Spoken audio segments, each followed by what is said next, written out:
মঙ্গলবার দুপুরে দুর্গাপুরের বিধাননগরের জোনাল মার্কেট এলাকায় ঘটে গেল এক হৃদয় বিদারক দুর্ঘটনা। ব্যস্ত বাজার, মানুষের স্বাভাবিক কেনাকাটা সবকিছুর মুহূর্তের মধ্যেই স্তব্ধ হয়ে যায় এক নিয়ন্ত্রণহীন গাড়ির ধাক্কায়। স্থানীয় সূত্রে জানা গেছে, হঠাৎ একটি চারচাকা গাড়ি নিয়ন্ত্রণ হারিয়ে রাস্তার ধারের একটি ফলের দোকানে ঢুকে পড়ে। সেই সময় দোকানের সামনে কয়েকজন ক্রেতা ফল কিনছিলেন। আচমকা ধাক্কায় চারিদিকে ছিটকে পড়েন উপস্থিত মানুষজন। ঘটনা হচ্ছে কি, আমরা এই জায়গায় দোকান করি ফুটপাথ জোরে এই সাইডে আমরা দোকান করি ফুটপাথে বাদিক করে একটা বাইক এখানে দাঁড়িয়েছিল, আর আমরা ফুটপাথে আরেকটা দোকান দাঁড়াই এখানে। তার একটা চার চাকায় এসে পুলিশের গাড়ি বা যার গাড়ি হোক, আগেরকার বা এক্স আর্মি হোক, যাই হোক, একটা সামনে তো পুলিশ লেখা ছিল, হ্যাঁ পিছনে প্রেস লেখা ছিল বা পুলিশ লেখা ছিল, যাই ছিল ছেলে লেখা। তারা এসে ডাইরেক্ট, আমি বসেছিলাম সামনে, আমার ওয়াইফ ছিল পিছনে বসে, আমার ছেলেও ছিল বসে। তা সত্ত্বেও মানে এমনভাবে এসে মারলো। আমার বাইকটা, একটা বাইক গাড়ি ছিল, আমার কাস্টমার গাড়ি ছিল একটা, সেই কাস্টমারটা স্পটই মারা গেছে। আর বাইকটা চলে গেছে আমার দোকানের ভিতরে। আর ওই গাড়িটা টপকিয়ে আমার দোকান টপকিয়ে প্রমোদার দোকান পিছনে যে এটা আছে, সেই গাড়িটাকে, সেই প্রমোদার দোকানকে ভেঙে চুড়ে একদম টপটপ করে। সেটাও কি ফলের দোকান ছিল? সেটাও ফলের দোকান। সেটা একদম সিনেমাদের সামনে গিয়ে দাঁড় করা। কতজন আহত আছে? কতজন আহত বলতে একটা বাচ্চা আছে, শিশু একটা, আমি নিজে আছি, একটা প্রমোদার ছেলে আছে, আরও একজন স্পট হয়ে গেছে, আরও 2-4 জন আছেই, মানে টুকটাক। ক্ষয়ক্ষতি তো মোটামুটি আছেই, আমাদের ফলমল সব নষ্ট হয়েছে, দোকান পুরো ভেঙে গেছে, পুরো ক্ষয়ক্ষতি হয়েছে, একদমই স্বাভাবিক। পুলিশ এসেছিল, সব দেখে শুনে নিয়ে গেল, গাড়ি নিয়ে গেছে, বললো আমরা দেখছি, আমাদের যতটা করার করছি। আমার নাম বিমল দাস।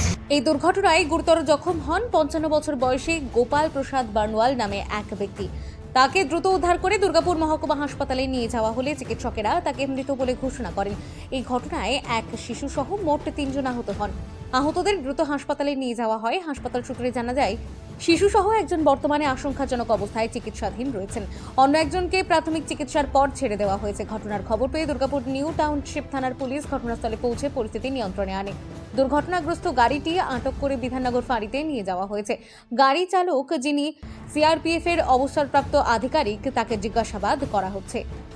সামান্য কিছুক্ষণ আগেই ঘটনা, ইকো স্পোর্ট নিয়ে কোনো একজন ভদ্রলোক যাচ্ছিলেন, তো জাস্ট বিধাননগর হসপিটালের সামনে একটা টার্নিংয়ে কোনো একটি ফলের দোকানের রাস্তার ধারে যে ফলের দোকান ছিল, সেখানে যথারীতি নিয়ন্ত্রণ হারিয়ে সেখানে সেই ফলের দোকানের উপর গাড়িটি চড়াও হয়। এর ফলে ফলের দোকানের একজন যিনি ফল কিনতে এসেছিলেন, তিনি ঘটনাস্থলেই মারা গেছেন, এবং তারপরে আরও 2 জনকে ইনজিওর্ড অবস্থা হসপিটালে ভর্তি করা হয়েছে। একটি ছোট বাচ্চা আছে এবং আরেকজন পায়ে সামান্য আঘাত নিয়ে তাকে প্রাথমিক শুশ্রূষা দেওয়ার পর ছেড়ে দেওয়া হয়েছে। কিন্তু এই মুহূর্তে বাচ্চাটি হসপিটালে ভর্তি আছে এবং একজন মারা গেছে বলে খবর পাওয়া গেছে। ডিটেন করা হয়েছে গাড়িটিকে। বাদবাকি যে ব্যবস্থা নেওয়ার আমাদের তরফ থেকে আমরা সবাই আছি, আমরা ব্যাপারটা ভেরিফাই করে দেখছি, আমরা ডিটেল কালেকশন করছি, কোন যদি হয়ে থাকেন কোন ইউনিটে জড়িত, কি অবস্থায় আছেন, আদৌ তিনি গাড়ি চালাচ্ছেন না অন্য কেউ গাড়ি চালাচ্ছিলেন, সব ব্যাপারটাই আমাদের বিবেচনাধীন আছে। কিন্তু প্রশ্ন উঠছে, এত ব্যস্ত বাজার এলাকায় কিভাবে গাড়ি এত দ্রুত গতিতে চলছিল? চালকের অসাবধানতা নাকি গাড়ির যান্ত্রিক ত্রুটি? কোনটি এই মৃত্যুর জন্য দায়ী? বাজার এলাকায় পর্যাপ্ত ট্রাফিক নিয়ন্ত্রণ বা নিরাপত্তা ব্যবস্থা ছিল কিনা তা নিয়ে উঠছে প্রশ্ন। এই মর্মান্তিক ঘটনার প্রকৃত কারণ খতিয়ে দেখতে ইতিমধ্যেই তদন্ত শুরু করেছে পুলিশ।